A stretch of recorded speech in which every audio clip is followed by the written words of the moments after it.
Buenas noches a todos. De parte de ANAPO, le damos la bienvenida a la videoconferencia sobre manejo de enfermedades en el cultivo del girasol. Como sabemos, el cultivo del girasol se siembra en la campaña de invierno. Estamos arriba de las 100.000 hectáreas sembradas.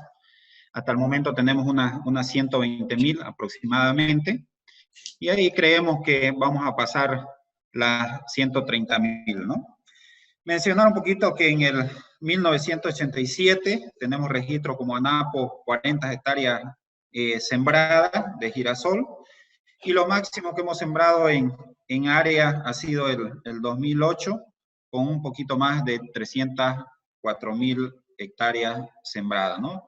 El mayor área siempre ha estado en la zona este, Cuatro Cañadas, Pailón, San Julián, San José de Chiquito, pero los últimos inviernos San Julián se ha convertido en la zona girasolera.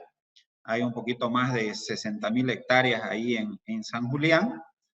Ya entonces lo ha desplazado un poco a lo que era Cuatro Cañadas y Pailón, donde era el mayor área que se sembraba de girasol. Y hasta el momento nosotros como ANAPO tenemos un registro de un poquito más de 120.000 hectáreas, pero creemos que vamos a seguir todavía sembrando, aprovechando la humedad que tenemos en el suelo. Hemos arrancado la anterior semana con una videoconferencia con el doctor Minetti, pero que nos habla un poquito del clima.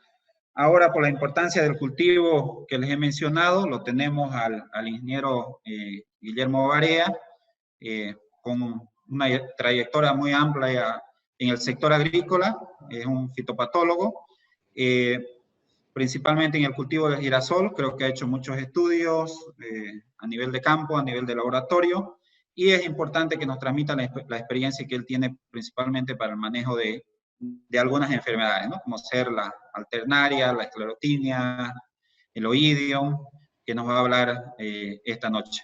Nuevamente, bienvenidos a nombre de ANAPO. Le vamos a ceder la palabra a nuestro disertante, al ingeniero Guillermo Barea. Gracias, ingeniero, por el apoyo. Siempre nos ha apoyado a nosotros como institución para transmitirnos su conocimiento. Bueno, ingeniero, adelante. Bueno, muy buenas noches. En primer lugar, en nombre de Cooperagro, agradecer a ANAPO por la invitación y obviamente un cordial saludo y agradecimiento a todas las personas que están conectadas para compartir un poquito la experiencia con relación al manejo de enfermedades de girasol. Sabemos que es un cultivo muy importante para la zona del este y principalmente en invierno. Por lo tanto, en estos 30 minutos voy a tratar de resumir de manera muy objetiva y muy práctica las principales enfermedades del girasol, las características y, de manera general, el manejo y las recomendaciones generales. Empezando con las enfermedades, como les decía, vamos a hacer una gran parte de la charla va a estar dedicada a la identificación o diagnóstico de estas enfermedades. Por lo tanto, voy a repetir mucho estos tres conceptos en el caso de enfermedad, en el caso de síntoma y signo. ¿Por qué? Porque son dos variables para poder diagnosticar o identificar muy bien una enfermedad. Sabemos que una enfermedad, en términos más sencillos, no es más que la alteración morfológica o fisiológica de la planta, externa o interna. Y esta enfermedad se puede identificar por estos dos parámetros. Uno es el síntoma, que el síntoma no es más que la manifestación de la enfermedad y es producida por la planta. El otro parámetro para identificar la enfermedad es el signo, y el signo no es más que la manifestación del patógeno producido por el agente causal. Por lo tanto, estas dos características nos permiten identificar todas las enfermedades a nivel de campo, porque todas tienen características diferentes. Por lo tanto, cuando vaya hablando de las enfermedades, siempre voy a hacer referencia a síntoma y a signo en el caso de que podamos identificar las enfermedades. Obviamente, si este proceso no es definitivo o absoluto, hay algunos casos donde no se puede identificar la enfermedad y hay que llevar la muestra a un laboratorio para trabajos mucho más específicos. Bueno, en el tema de girasol, creo que en cultivo de invierno, como bien decía el ingeniero Richard, se empezó en el 1987 con 40 hectáreas. Al 2008, después de 21 años, se llegó a 300.000 hectáreas y lamentablemente también llegó la esclerotinia a Santa Cruz.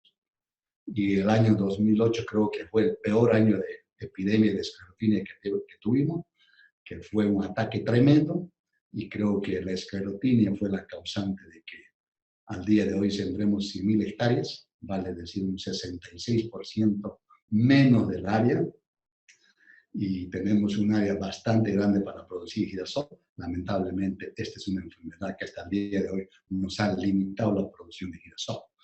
Entonces, creo que el cultivo lo ilustra de manera muy objetiva la importancia de esta enfermedad y otras potenciales que podríamos tener en el país. En cuanto a las enfermedades del girasol, las he clasificado por la característica del cultivo en enfermedades que atacan a la raíz o base del tallo, que básicamente son causadas por 6 hongos del suelo que atacan a raíz, que los vamos a ver específicamente cada uno de manera resumida.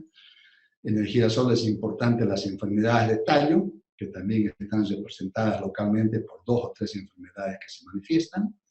Luego tenemos las enfermedades foliares, que probablemente son las más comunes de ver por la manifestación y dónde se presentan. También vamos a analizar las más importantes.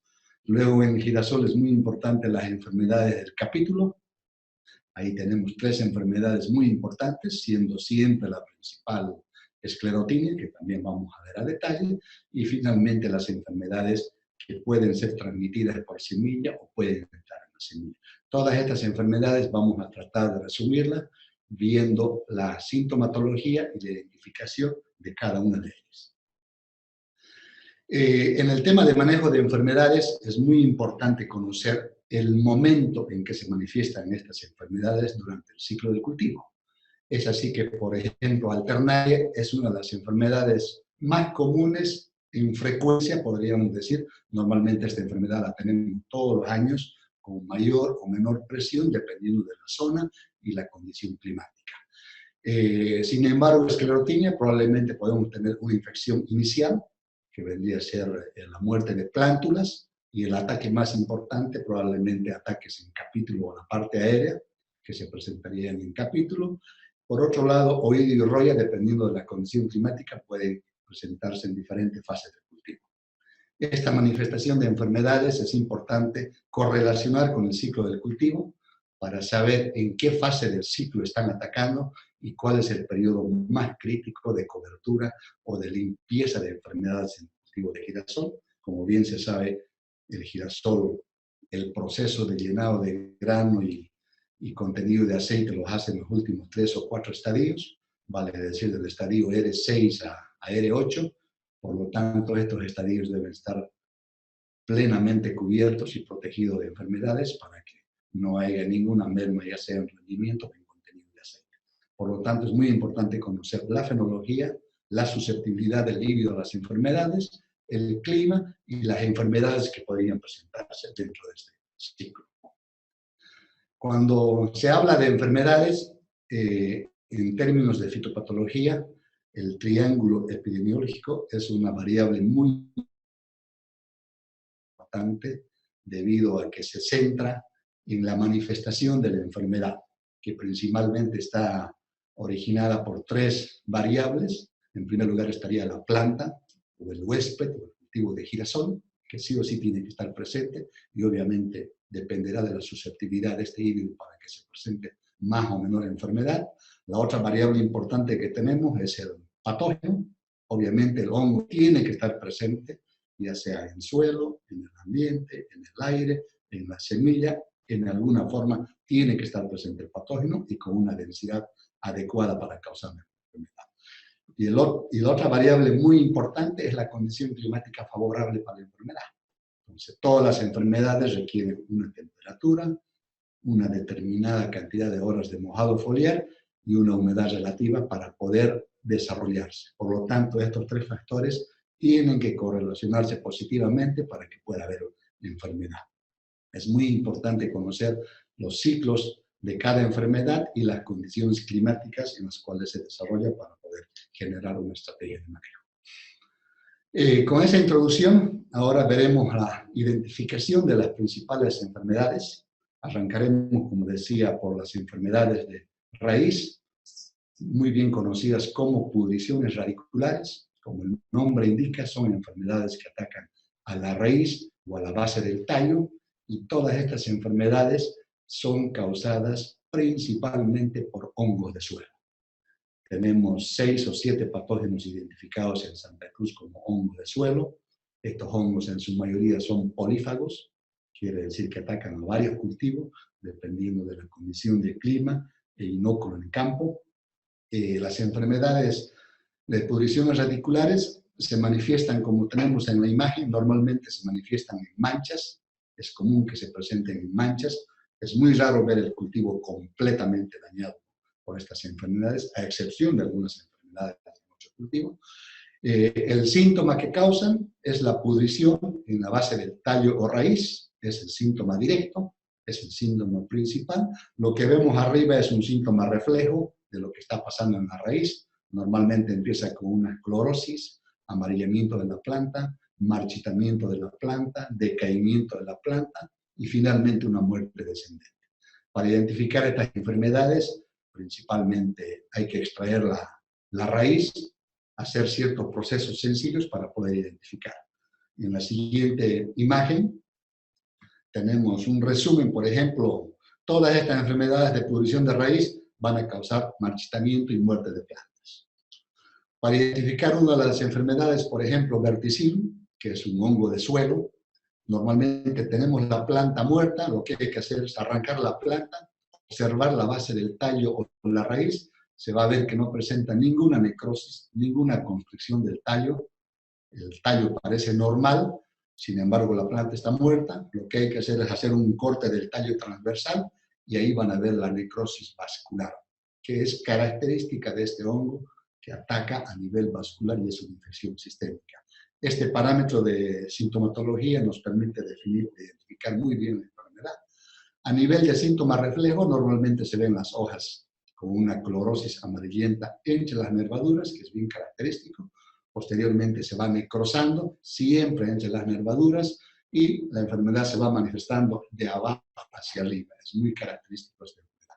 Por lo tanto, esta sintomatología y estas características nos permiten identificar muy bien el ataque de verticillium, que en algunos casos hemos visto con condiciones ideales para el hongo, hemos visto ataques a nivel vegetativo entre B4 y B6 con muerte de plántulas, como tenemos acá la fotografía. Normalmente esta enfermedad se presenta a partir de R1, que vamos a ver posteriormente en la sintomatología detallada en la parte final. Otra enfermedad, para poder reconocerla de pudrición radicular, es el Sclerotium, que también es un hongo polífago que ataca varios cultivos. La sintomatología de este hongo es la necrosis en la base del tallo, color café, un color café oscuro, una necrosis seca, y normalmente hacia la parte de arriba del tallo, entre unos 5 a 10 centímetros, en forma de P invertida. Si hay un poco de condición de humedad en el campo, van a ver que la necrosis se rodea de un micelio color blanco, fibroso, bien fino, bien característico del patógeno, y finalmente este micelio llega a envolverse y pues, los esclerosios, aglomeraciones de micelio del hongo, que empiezan a formarse para subsistir en el suelo o sobrevivir. Por lo tanto, observando esta sintomatología y estos signos, podemos definir claramente que el agente causal es esclerotium. No hay otro hongo que produzca estas características. Por lo tanto, totalmente diferenciado del verticillium. Otra enfermedad que nos causó bastante problemas en el suelo y particularmente en girasol en invierno es la famosa esclerotinia, una de las fases de infección de esclerotinia, la cual se caracteriza por hacer una pudrición en la raíz o en la base del tallo de un color más claro, blanquecino a claro, empieza a infectar la raíz al tallo y mata la planta. La característica es que aparece un micelio blanco, bien compacto, parecido a una crema chantilly, el micelio es bien compacto, y la característica o el signo principal es la producción de escleróticos, Los esclerotos son los órganos de sobrevivencia del hongo, empieza a producir externamente o internamente. Observando esta sintomatología y los signos, podemos definir claramente que la enfermedad es causada por esclerotinia. Otra de las enfermedades comunes en girasol es la pudrición carbonosa o pudrición negra causada por el hongo Microfomina. La característica y sintomatología de esta enfermedad es que presenta una necrosis también en la base del tallo, una necrosis seca, café. La particularidad de esta enfermedad es que cuando uno arranca la planta del suelo, sale fácilmente, debido a que el hongo llega a matar todo el sistema radicular y la planta es débil y sale fácilmente. Y la característica más importante para identificar es que el tejido de la epidermis, ustedes con la uña o con el dedo raspan y es bastante frágil. Se rompe fácilmente y debajo de la epidermis ustedes van a ver unos puntos negros característicos que son los microesclerosos. Si ustedes ven estos signos en campo y esta sintomatología, el agente causal es macrofomina. Entonces, esta es una forma de poder identificar las enfermedades radiculares que aparentemente es un poco complejo. Obviamente estamos explicando acá con síntomas bien definidos de cada uno, sin embargo en campo siempre van a quizás encontrar la combinación de 2 o 3 enfermedades, lo cual dificulta la identificación. Otro parámetro que nos puede ayudar a identificar la enfermedad es la condición climática. Como les decía, por ejemplo, para que haya esclerotinia, tiene que haber bastante humedad en el suelo para que germine el escleroto y tiene que haber condición de clima frío. Si no hay esas condiciones, no tiene por qué aparecer esclerotinia. Por el contrario, en el caso de macrofomina, por ejemplo, requiere al inicio humedad y después sequía y calor. Entonces son condiciones climáticas que nos pueden favorecer para poder identificar la enfermedad a nivel de campo. En cuanto a las enfermedades foliares, que son las más vistosas en el cultivo del girasol, sabemos que todas estas enfermedades causan disminución del área de fotosíntesis, porque causan necrosis en la hoja, reducen el diámetro de capítulo, pueden producir menor número y peso de granos, y finalmente se resume en pérdidas en rendimiento y aceite. Siempre dependiendo de la condición climática, inóculo en campo y susceptibilidad del híbrido, vamos a tener mayor o menor presión de estas enfermedades en campo. Una de las enfermedades comunes y más frecuentes en nuestro medio es la mancha por alternaria o alternaria, causado por el hongo Alternaria elianthi, que es una enfermedad bien agresiva cuando hay la condición de clima e inóculo, o cuando tenemos bastante rocío, y sabemos que en invierno sí lo hay. Aquí tenemos un cultivo, por ejemplo, creo que tenía 80, 85 días, totalmente devastado por la alternaria, debido a las condiciones climáticas. A pesar de tener aplicaciones de fungicida, pero aplicaciones tardías. En alternaria siempre hay que hacer la aplicación más preventiva para poder manejar esta enfermedad. Los síntomas de esta enfermedad principalmente son necrosis irregulares, concéntricas, normalmente menores a 1 milímetro, son de color café negruzco, un centro levemente claro y algunas veces rodeado por un halo amarillo. Esa es la característica bien importante de alternaria. Se puede confundir con otra enfermedad, pero hay que ver el signo para poder reconocerla. Estas lesiones con el tiempo se van juntando y empiezan a ser más graves. Acá podemos ver una hoja en el lado derecho que tiene una cantidad de puntos de infección tremenda, prácticamente es una hoja ya muerta, porque ese nivel de daño ya no hay forma de poder controlarla, y esto nos dice que hay gran presión de inóculo en el campo y la condición de clima muy adecuada para la enfermedad. Alternaria es una enfermedad que a nivel local hemos visto atacando en semilla. Cuando hay inóculo en campo o en rastrojo, van a ver que empieza a atacar desde cotiledón, empieza a atacar al primer par de hojas, las primeras hojas del tercio inferior, puede atacar al tallo, puede atacar al peciolo, obviamente a todas las hojas, avanzar hasta la parte floral, a las flores y finalmente el capítulo. Entonces es una enfermedad que depende de la condición para poder atacar a todos los órganos. Otro factor importante para el manejo de enfermedades y generar estrategias de control es poder conocer al patógeno. Es una variable muy importante porque sabiendo en qué fase de este patógeno es más frágil poder controlar, podemos delimitar una manera de control mucho más eficaz. Las variables más importantes del patógeno es conocer si es un hongo parásito obligado o facultativo. En este caso, Alternaria es un hongo necrotrófico. ¿Qué quiere decir? Que se alimenta de tejido muerto. Por lo tanto, la espora tiene que llegar a la superficie de la hoja, tiene que haber horas de mojado foliar, germina el patógeno, penetra a la hoja, mata el tejido y empieza a consumir tejido muerto y nuevamente arranca un nuevo ciclo. Por lo tanto, es un patógeno policíclico, que quiere decir que vamos a tener varios ciclos durante el ciclo del cultivo. Normalmente, en condición ideal de clima, se habla entre 10 a 12 días. Es un hongo que sobrevive en rastrojo, ataca toda la planta, presenta varios hospederos, algunas malezas y otros cultivos, se disemina muy fácilmente por el viento y por el salpique de agua. Entonces, esas son las características más importantes del patógeno. En cuanto a la epidemiología o las condiciones climáticas favorables para este hongo y para que pueda producir enfermedad, sabemos que Alternaria requiere condición de clima caliente y húmedo. Los rangos de temperatura pueden estar entre 24 a 30 grados. Las horas de mojado foliar normalmente son arriba de 6 horas. Y en invierno tenemos rocíos todavía hasta 10, 11, 12 horas. Una humedad relativa alta, rocío y lluvia frecuente. Esas son las características más importantes de climatología favorables para Alternaria. Si tenemos esta condición en campo, más el inóculo, más el híbrido susceptible, es cuestión de esperar porque la enfermedad sí o sí se va a dar. Otra enfermedad importantísima en girasol es la esclerotinia.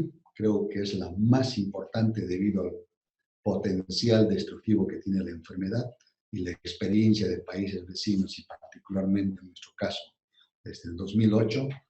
Es una enfermedad muy dañina. También podemos decir que es una enfermedad muy oportunista porque requiere condición de clima y temperatura bastante particular. Y normalmente esto hace que a veces tengamos campañas con mayor presión o menor presión o no se manifieste la enfermedad. Sin embargo, el inóculo, el escleroto, que es el órgano de sobrevivencia en el suelo, la información bibliográfica nos dice que puede sobrevivir entre 10 a 15 años en el suelo y permanecer viable hasta que se den las condiciones.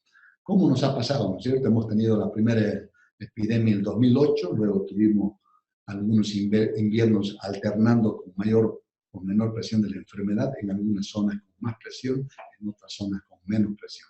Pero es un hongo que ya lo tenemos en toda la área girasolera.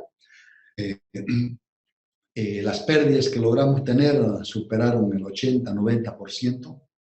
Hicimos un trabajo de conteo de esclerotos porque el inóculo es muy importante. Este hongo, la particularidad que tiene es de pasar más del 90% de su ciclo pasa como escleroto. Entonces, hace el daño rápidamente y en un término muy corto empieza a formar escleroto para tratar de sobrevivir. Entonces, hicimos el conteo en el invierno 2008, hicimos conteo de esclerotos en campos con bastante infección.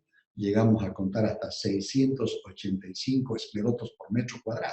Seleccionamos plantas y metros cuadrados, evaluamos esclerotos del capítulo, del tallo y de la raíz, los que se pudieron contar. Probablemente hay algunos que no pudimos contar, pero esa presión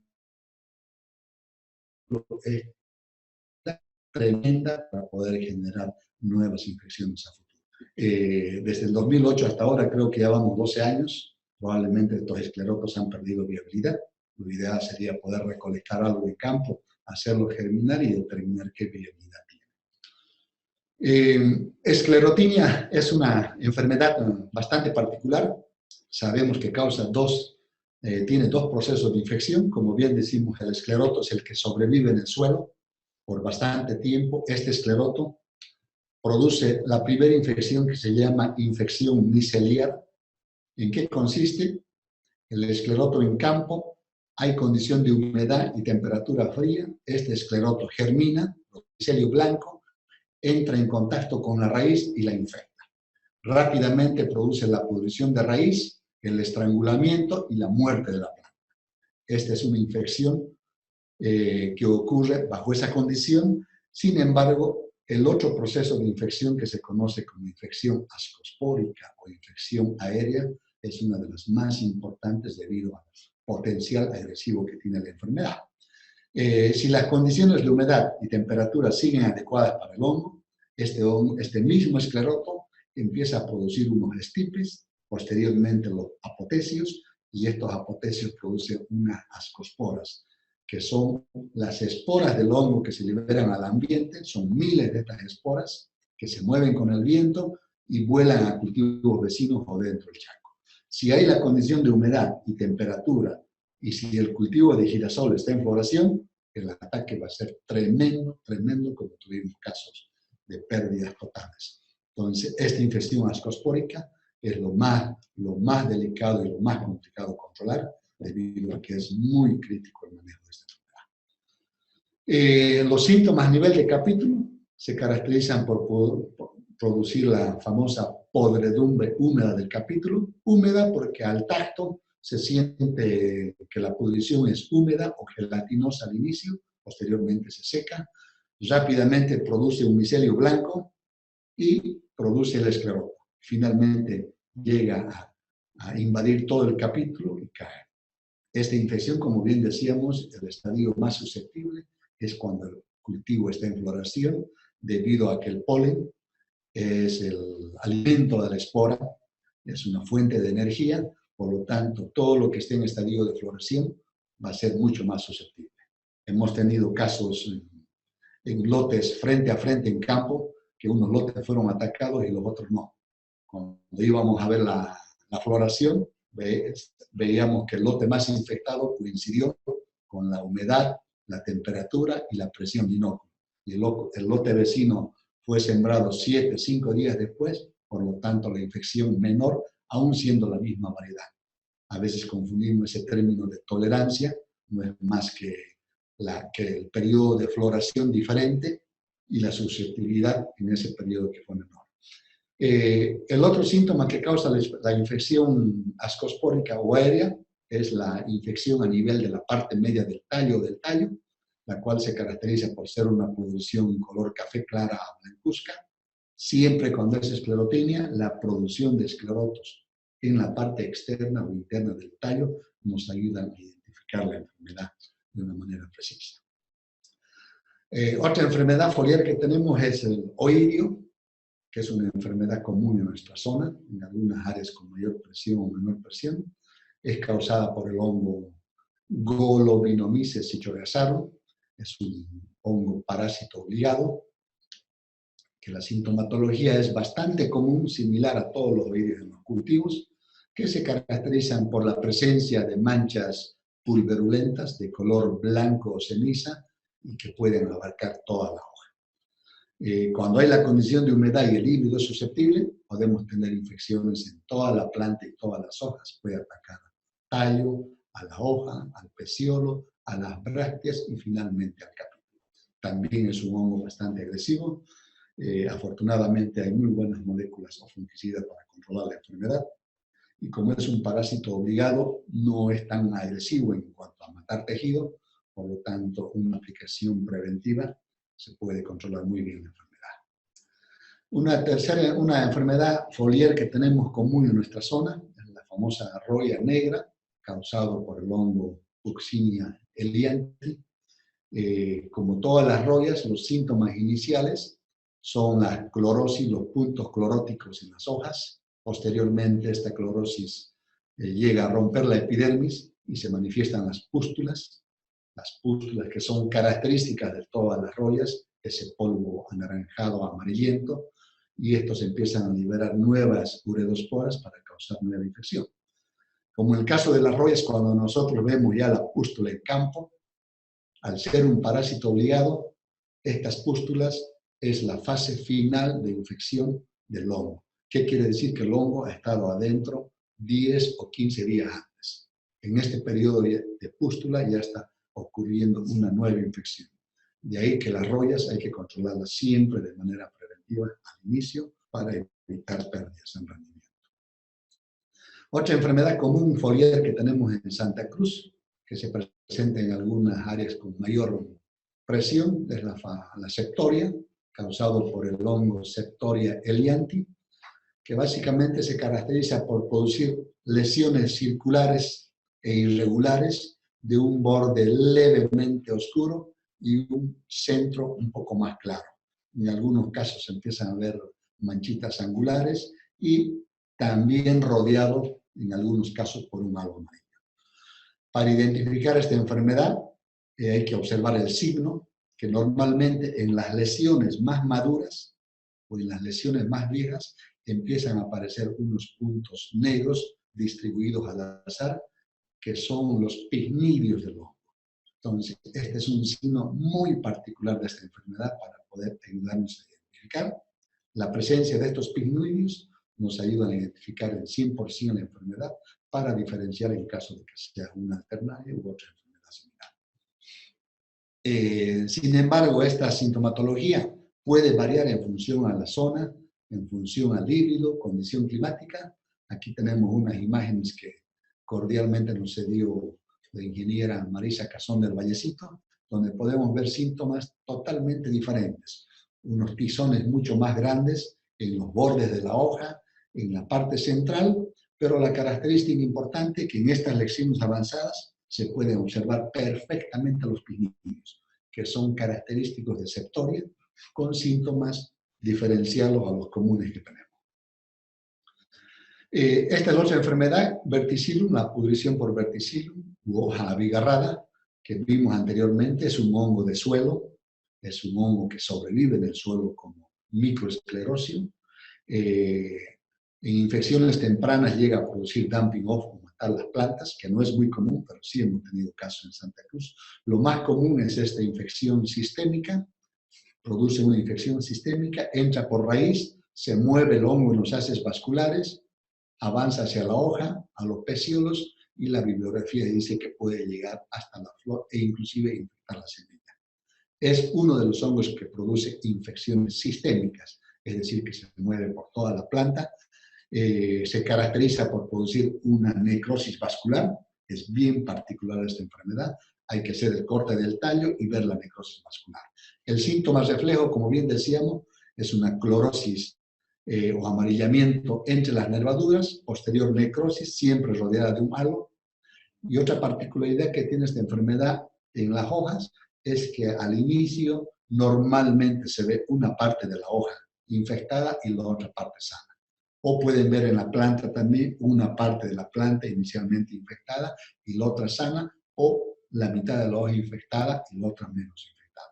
Es una particularidad de la enfermedad que presenta, pero el daño principal, como les decía, es la necrosis vascular que produce el patógeno. Otra enfermedad del capítulo que tenemos es el famoso Rhizopus, o pudrición seca del capítulo. Esta es una enfermedad que depende básicamente de daño físico. Es un hongo que solamente penetra por daño físico.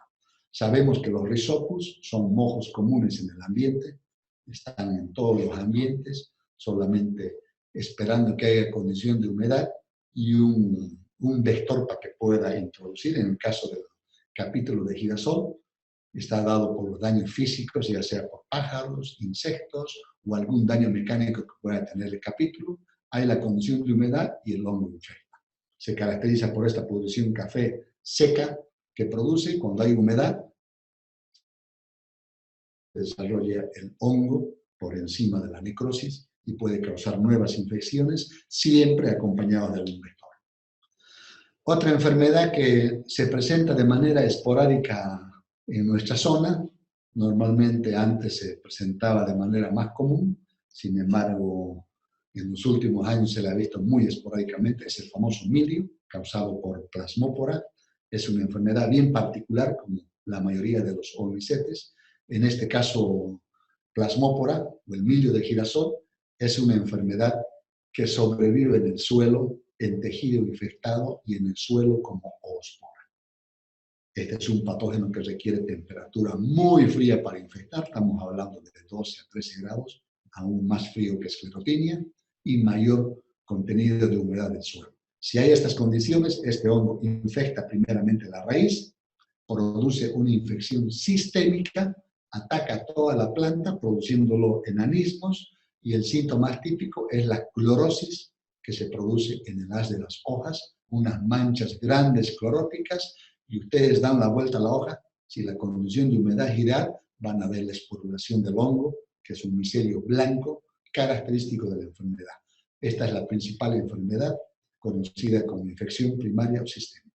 Si hay condiciones de mayor humedad y temperatura, esta enfermedad puede originar una segunda infección que se conoce infección secundaria o localizada, que se caracteriza por presentar síntomas cloróticos en las hojas, angulares, pequeñitos, distribuidos al azar en la hoja. Ustedes dan la vuelta a la hoja y siempre va a estar el micelio de hongo, similar a un mildio de soya. Pero la enfermedad más importante y común es la infección sistémica. Para el manejo de enfermedades, como bien les había comentado al inicio, es muy importante conocer la biología o las características de los patógenos. Dentro de estas vamos a mencionar algunas, debido a que estas variables son muy importantes para poder diseñar una estrategia de manejo y control. Lo primero que tenemos que saber, qué tipo de patógeno es el que está atacando al campo, si es un hongo necrotrófico o biotrófico. Necrotrófico si se alimenta de tejido vivo, biotrófico si se alimenta de tejido vivo, saber el ciclo de enfermedad, cuántos días se produce una nueva enfermedad, o si son enfermedades policíclicas o monocíclicas. También conocer si tienen varios hospederos o algunos hospederos específicos. Normalmente los mildios y las rollas tienden a tener hospederos específicos. En algunos casos particulares atacan a varios cultivos. También saber la estructura de infección, qué estructura produce el patógeno para poder infectar, cómo se disemina en campo, agua, viento, suelo, salpique de agua, etc. Cómo se manifiesta la enfermedad en campo, si es que este patógeno sobrevive en tejido infectado, en tejido muerto, si es que el patógeno tiene capacidad de sobrevivir en el suelo, si es que este patógeno puede producir alguna estructura de sobrevivencia que pueda permanecer viable en el suelo, y finalmente si puede ser transmitido por semilla. De manera general vimos dos patógenos en la explicación. Sin embargo, es muy importante considerar y conocer todas estas variables para poder determinar qué estrategias de manejo. Como bien decíamos, Sclerotinia es un patógeno que sobrevive en el suelo y forma estructuras de sobrevivencia. Al igual que Verticillum, los microesquerocios, y al igual que el mildio, las oosporas. Los otros patógenos no presentan este tipo de características, por lo tanto, uno puede generar una diferente estrategia de manejo. También es muy importante considerar si estas enfermedades son policíclicas o monocíclicas. Monocíclicas quiere decir que se presentan una sola vez durante todo el ciclo del cultivo de girasol. Normalmente las enfermedades articulares tienden a tener esta característica. O policíclicas, las que tenemos varios ciclos. Otro factor importante dentro del manejo de enfermedades es conocer las condiciones climáticas para el desarrollo de estas enfermedades. Sabemos que todas las enfermedades requieren temperaturas, humedades relativas y técnicamente horas de mojado foliar diferentes para poder iniciar procesos de infección. Algunas más, otras menos. También dependen de la lluvia. Algunas, como por ejemplo, alternaria de manera general requiere un clima más caliente y húmedo. Sclerotinia requiere más frío y húmedo. Mildio, muy frío, mucho más frío y bastante húmedo. En el caso de roya y oidio, normalmente condiciones normales, secas a cálidas. En el caso de Verticillum, es una infección sistémica, al inicio necesita humedad en el suelo y posteriormente se mueve con la humedad de la planta porque ataca internamente. Rhizopus normalmente requiere caliente y húmedo para poder infectar. Como podemos ver, cada enfermedad tiene una característica particular diferente para poder manifestarse en campo. Entrando al manejo de hongos, primeramente hablaremos un poquito del manejo de hongos del suelo y semilla. Como bien decíamos, para generar una estrategia de manejo de estos patógenos, primero hay que saber qué hongos tengo en el suelo. Conocer los antecedentes del lote, saber si tengo esclerotinia, saber si tengo mildio, saber si tengo macrofomina o cualquier otro patógeno importante para determinar qué estrategia de control puedo utilizar. En segundo lugar, es muy importante, y en girasol no es muy considerado, saber qué hongos tengo en semilla, que este es un factor muy importante, porque la semilla es el vector o probablemente la forma de cómo se diseminan las enfermedades a grandes distancias. Por ejemplo, esclerotinia se presume que entró como escleroto en la semilla infectada y obviamente tardó 21 años en producir y hoy la tenemos para convivir durante el resto del tiempo que quede en sembrar girasol. Entonces, conociendo los patógenos que tenemos en suelo y los hongos que hay en semilla, vamos a poder generar una estrategia de control mejor o determinar qué fungicidas son los más adecuados o qué mezcla de activos podemos utilizar o en algunos casos algunos productos biológicos o la combinación de ambos. En el tema de patología de semillas, como les había mencionado, es muy importante saber qué hongos tenemos en semilla. Lamentablemente creo que es un trabajo que no lo realizamos. Aquí tengo una fotografía que me pasó la ingeniera Jacqueline Hurtado, donde hizo unas pruebas preliminares de patología, donde podemos ver infestaciones de Fusarium, Aspergillus, Rhizopus, Crudularia, algunas bacterias que pueden producirse en la semilla. Y estos patógenos estamos introduciendo acá. Por lo tanto, es muy importante conocer qué hay en la semilla y poder determinar un tratamiento adecuado. A nivel de fungicidas para semilla, la ingeniera Jacqueline, en los últimos 2 años hemos hecho una cantidad de trabajos tremendos, donde aisló macrofomina, fusarium, esclerotinia, rhizoctonia, fomopsis, esclerotinia y fitóftora también, para probar una gran cantidad de fungicidas para determinar cuál de ellos actúa mejor o determinar la mejor combinación de estos fungicidas. Al mismo tiempo se probaron productos biológicos con los mismos hongos aislados de campo y se hicieron las pruebas de control y supresión de la enfermedad.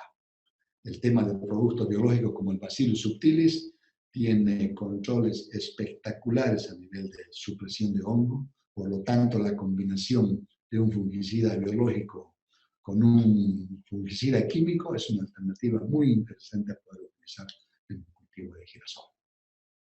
A nivel de manejo de enfermedades foliares, lo que tratamos de cubrir o proteger normalmente es el tercio superior y tercio medio, debido a que es la área donde más fotosíntesis realiza el girasol, a partir del llenado de grano o a partir de R1 hasta R9.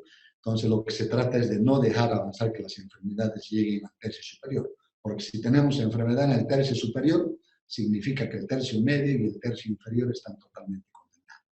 Entonces, dependiendo de la presión del hongo y las condiciones climáticas, o en qué momento entró la enfermedad, se podrán determinar aplicaciones en estado vegetativo o en estado reproductivo.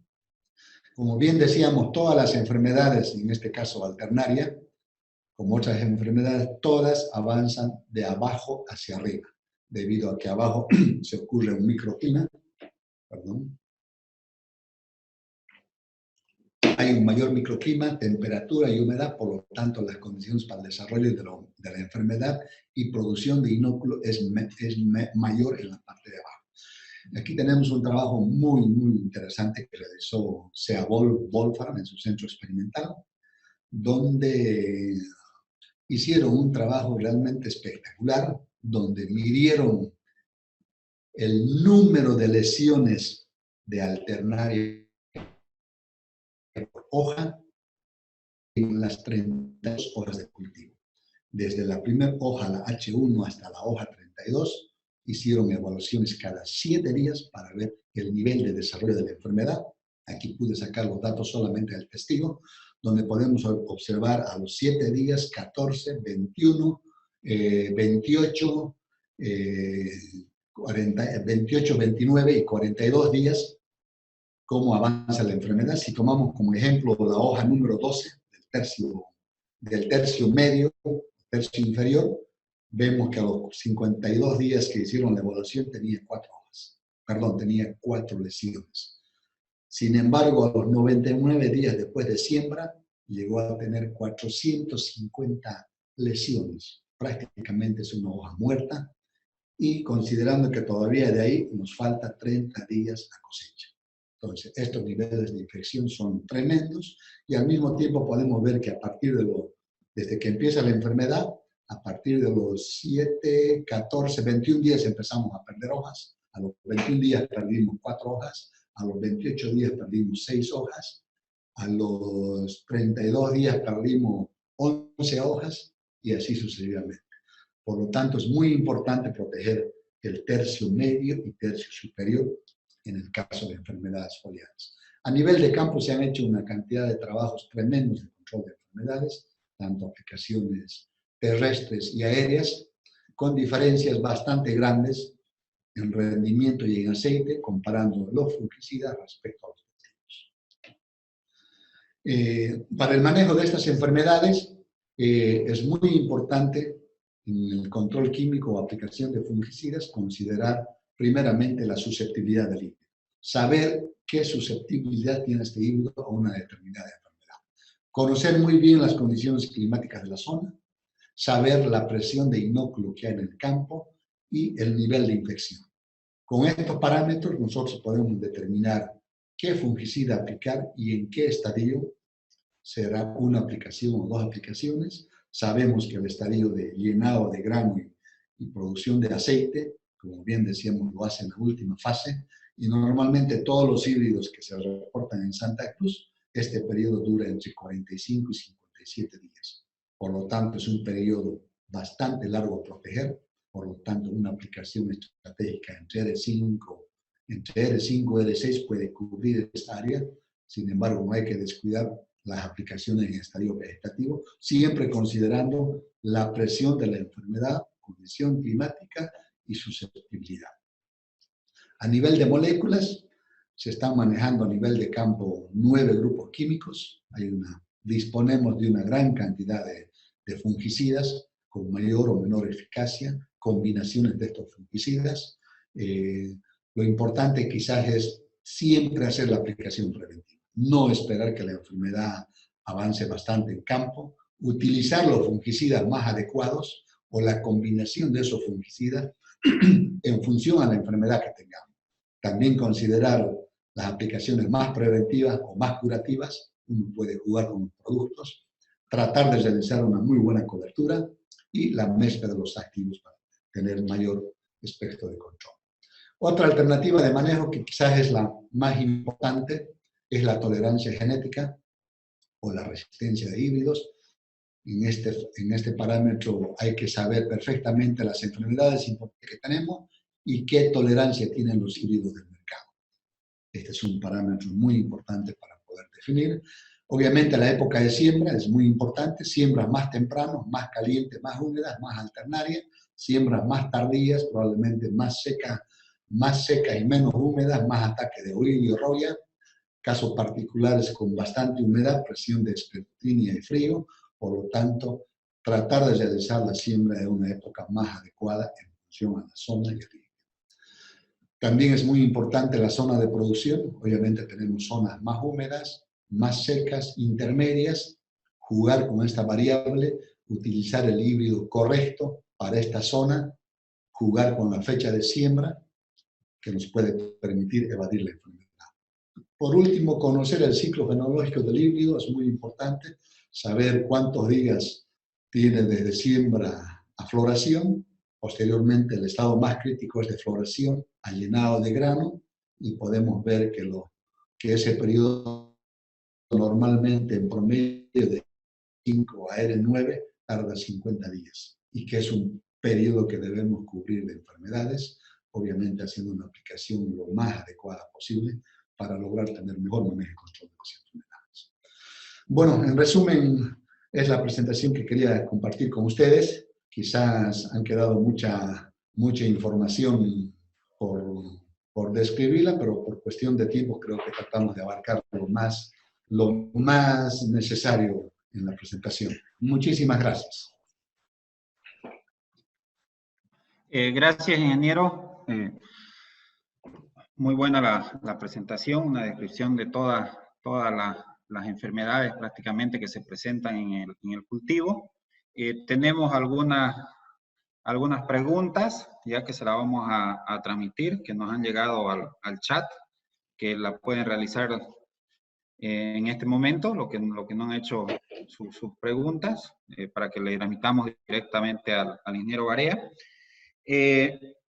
Dice alguna experiencia con el tema de las bacterias, específico en el Bacillus subtilis, en esclerotinia, si ha visto algún control, algunos agricultores que hayan aplicado.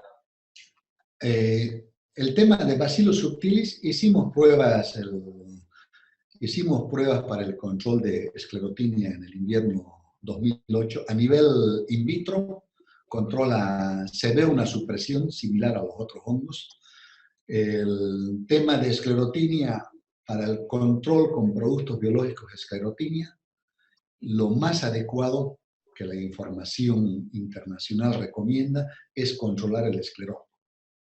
Hay varios biológicos, como creo que hay un Coniotherium minitans, son productos que llegan a atacar y consumir el escleroto. Entonces, en esclerotinia hay que tratar de controlar el escleroto, porque este es el que genera la producción de las ascosporas. Este es el que genera la ascospora o el apotecio, el que produce la infección aérea. Por lo tanto, controlando con este tipo de productos biológicos podría ser una alternativa interesante. Hicimos bastante trabajos, inclusive con la universidad en el invierno 2008, con la ingeniera Marisa, donde creo que aplicamos 2 o 3 biológicos. Se aplicaron los productos sobre escleroto, se enterró en arena húmeda y se mantuvo por 30 días. A los 30 días pesamos y contamos los esclerotos, se ve un excelente control. Lamentablemente esto se puede hacer en invernadero. A nivel de campo las condiciones son totalmente diferentes, por lo tanto el nivel de control probablemente no sea lo ideal. Sin embargo, en un invernadero o en un ambiente controlado uno puede hacerlo perfectamente.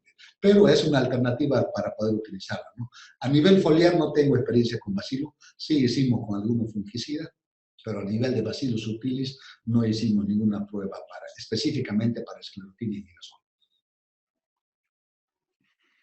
Ok, ingeniero, definitivamente la esclerotinia es la que le preocupa a la mayoría. ¿Dice alguna experiencia con aplicación de cobre? A nivel mundial, para controlar la esclerotinia, hay unos 4 o 5 moléculas que funcionan muy bien en otros cultivos, como en caso de hortalizas, papa y demás. ¿Por qué funciona mejor? Porque el sistema de aplicación y el volumen y cobertura probablemente sea diferente. Por ejemplo, creo que en papa o en hortalizas o en algunos frutales utilizan 3.000, 4.000 litros de agua por hectárea. Tenemos el fluvacinam, creo que hay el ronilán, por mencionar algunas moléculas que tienen excelente control de esclerotinia. Estos productos a nivel local creo que se hicieron algunas pruebas. Lamentablemente en el caso de esclerotinia, el comportamiento es diferente. Me acuerdo que hicimos una vez un ensayo en un lote con bastante infección. Agarramos un lote donde no había todavía infección y no se dieron las condiciones. Aplicamos los productos y no se dio la condición específica o el inocuo. Por lo tanto, es muy errático el control. A nivel de cobre, como todo fungicida protector, estoy seguro que tiene algún efecto de hacer una prueba in vitro para el control de esta enfermedad, porque todos los fungicidas protectores, como un mancozeb o como un cobre o azufre, son de amplio espectro.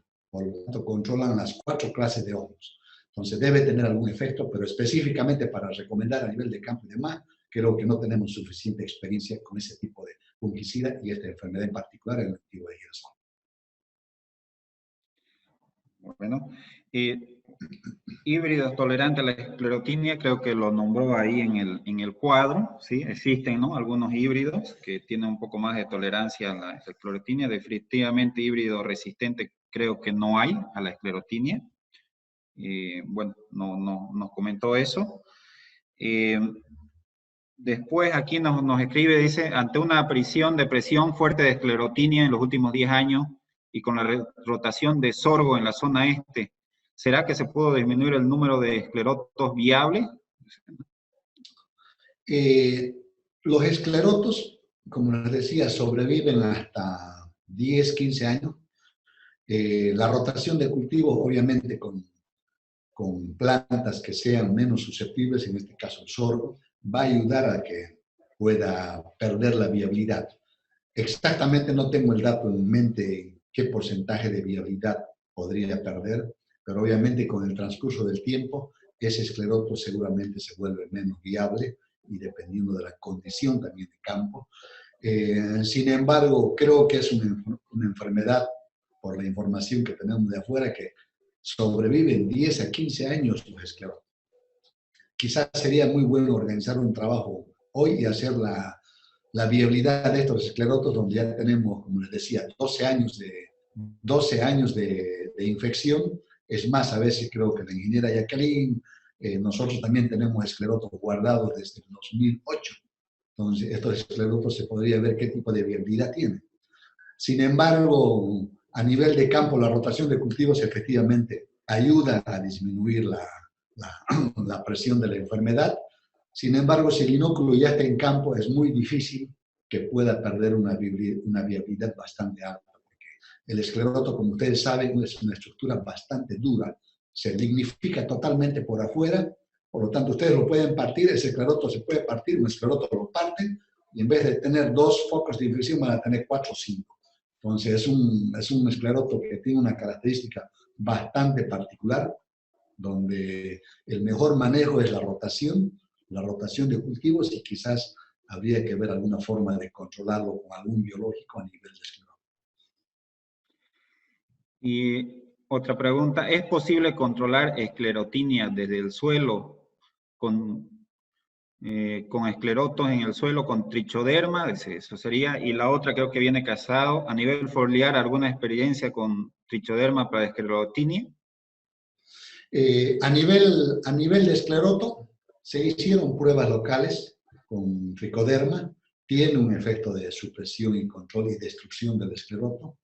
El problema que hay que aplicar en campo, como Coniotiro minites, que era otro patógeno muy importante y muy utilizado a nivel mundial, en invernaderos, no en cultivo extensivo, porque en invernaderos uno puede controlar mejor la condición de humedad. Lo que pasa con estos biológicos, al aplicar, tienen que llegar sobre el escleroto. Y normalmente el escleroto lo tenemos sobre superficie o debajo de la tierra o los primeros centímetros. Por lo tanto, el hongo no llega directamente sobre el escleroto. Me acuerdo esa vez cuando hicimos los trabajos con la ingeniera Marisa, se aplicó la solución de los biológicos sobre el escleroto, llegando toda la cantidad de esporas sobre el escleroto, dándole la condición para que germine, pueda infectar y penetrar y consumir el escleroto. Estas condiciones en campo probablemente no son lo suficiente adecuadas para que pueda infectar el patógeno. Las recomendaciones también de algunos de estos patógenos, como este Coniotiro, era aplicar en campo, unas dosis de 8 a 7 kilos por hectárea, aplicar en campo e incorporarlos, porque son esporas vivas. Los biológicos son esporas vivas y tiene que tener una condición de humedad y temperatura adecuada para que pueda infectar. Si no hay condiciones de temperatura y humedad, también el biológico no puede desarrollar su actividad. Por lo tanto, había que aplicar en suelo y pasarlos con una rastra muy livianita para tratar de cubrirlos de la acción directa del sol. Entonces, son alternativas que se pueden manejar. Otro factor importante en este manejo de esclerotinia también es que todos deben hacer ese manejo. No adelanta en absoluto que yo, en un chaco particular, haga el manejo con cualquier biológico o cualquier producto químico y el vecino no haga el control. La ascospora que pueda producir el vecino de al lado o del chaco del frente va a infectar totalmente a una área considerable si es que no se hace el manejo. Esta esclerotinia es un hongo muy particular donde se debe hacer un manejo muy estricto y muy crítico para poder controlarlo. Gracias. Retomando el tema de los híbridos, ¿habrá diferencia de tolerancia genética de los híbridos a esclerotinia? Una pregunta. Sí, cabalmente pregunté a las semilleras la actualización de los datos de tolerancia a esclerotinia. En la presentación puse, creo, los híbridos de Syngenta que me pasaron el dato. Otras casas no me pasaron la información, pero cada casa comercial y productora de semilla tiene la información desde origen, si es tolerante o susceptible a una determinada enfermedad. Sin embargo, en esclerotinia, como les decía, hay que tener mucho cuidado porque el momento de infección, y floración, a veces distorsiona ese dato. Sin embargo, la referencia de origen de los híbridos creo que es una muy buena fuente para poder considerar en tolerancia a esta enfermedad. ¿Cuánto me afecta el contenido de aceite alternaria ante una aplicación de fungicida oportuna? Dice, ¿no? Obviamente creo que las enfermedades pues afectan directamente al grano, ¿no? Y el contenido de aceite, pero si nos puede explicar un poquito sobre eso. Sí, hay bastante información local y en trabajos locales por varias empresas y demás, donde tenemos pérdidas en aceite entre 2 y 5% causadas por alternaria, aparte de la pérdida de rendimiento, ¿no? Entonces, hay esa información bastante por alternaria, que no la mencioné, pero en el cuadro, en la presentación estaba bastante resumida. Sin embargo, la presentación completa se la voy a pasar en PDF, donde está el cuadro de pérdidas por enfermedad y aceite de cada enfermedad. Entonces, hay datos bastante concretos. Estamos hablando entre un 2 y 5% en pérdidas por aceite. Sí, justo era esa otra pregunta. Nos lo va a pasar en PDF la presentación. Bueno, ya está aclarada la pregunta. ¿Qué producto se recomienda para aplicar la esclerotinia en capítulos? Pudrición en capítulos, en realidad, ¿no? En el caso de esclerotinia, estoy hablando de otros cultivos. En girasol creo que se han hecho algunas pruebas locales, no hay mucha información, no pude conseguir. Sin embargo, hay, como les decía, unas 3 o 4 moléculas a nivel mundial que controlan muy bien la esclerotinia, en otros cultivos y en otros sistemas y formas de aplicación. El activo creo que era el vinclozolín o Ronilan, esa es una molécula excelente para controlar esclerotinia. Luego tenemos el fluacinam, lo que recuerdo en la cabeza ahora, que son moléculas específicas para esclerotinia. Obviamente los otros fungicidas tienen cierto nivel de control y demás, pero como les decía, el momento de aplicación y de infección de esclerotinia es bien particular. Por ejemplo, si ataca a nivel de tallo esclerotinia teniendo una infección ascospórica a nivel de tallo, estoy seguro que con ninguna aplicación vamos a llegar aplicando en ese estadio de cultivo de R4 y R5, que sería lo ideal proteger en capítulo. Por si podemos proteger en capítulo, la ascospora que pueda llegar a nivel de peciolo o de tallo, imposible que podamos llegar con fungicida a ese nivel. Quizás podría ser unas aplicaciones mucho más preventivas, enfocadas al tallo y posteriormente a nivel de capítulo. La información de afuera de otros países nos menciona que hasta hoy no han podido manejar esclerotinia. Caso de Argentina, que ha tenido mucho más tiempo esclerotinia que nosotros, no se ha podido manejar la enfermedad en el cultivo de girasol. En otros cultivos hay manejos bien eficientes de esclerotinia. Perfecto. Bueno, agradecerle al ingeniero Barea. Creo que una explicación completa de todas las enfermedades y específicamente de la esclerotinia, que es la que nos afecta más al cultivo del girasol y es la que nos preocupa, pues, ¿no? A todos. Agradecerles a todos igual por haber participado de la disertación y como ANAPO ya le estaremos informando otra charla por videoconferencia que vamos a realizar, ya para estar informados obviamente de los diferentes cultivos. Gracias, ingenieros. De repente, ¿alguna recomendación final? Bueno, simplemente agradecer a todos los participantes por tomarse el tiempo para escuchar la actualización de estas enfermedades en el girasol. Creo que el girasol es una alternativa interesante para invierno, si bien la esclerotinia es una limitante prioritaria que tenemos a nivel local. Ojalá que las empresas productoras de híbridos tengan más híbridos tolerantes a esta enfermedad para poder volver a a la área de siembra de este cultivo. Agradecerles por las consultas y disculpas por cualquier error u omisión. Por cuestiones de tiempo y demás, tratamos de resumir la presentación en lo más corto posible. Muchísimas gracias, ANAPO, y muchísimas gracias a todos los participantes. Gracias a usted, ingeniero, y a todos. Hasta otra nueva oportunidad. Muchas gracias.